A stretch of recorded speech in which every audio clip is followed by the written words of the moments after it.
Sebuah rekaman ramai beredar di media sosial Telegram pada Rabu 14 Februari 2024. Dalam rekaman tersebut menunjukkan detik-detik penghancuran helikopter Mi-8 Angkatan Bersenjata Ukraina di arah Zaporozhye.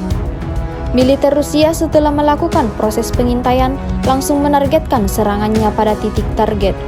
Akibatnya seperti yang terlihat dalam rekaman. Target alami kebakaran hebat sesuai dengan apa yang diharapkan militer Rusia.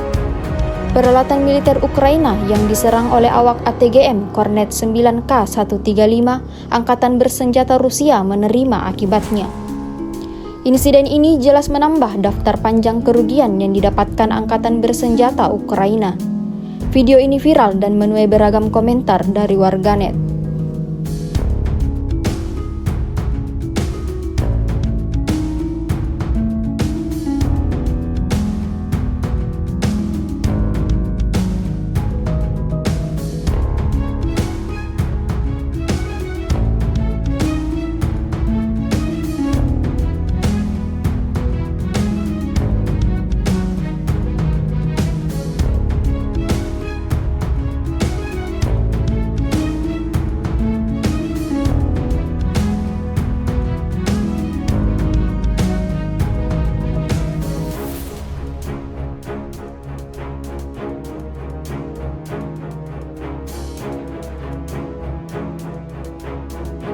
Download Tribun X sekarang, menghadirkan lokal menjadi Indonesia.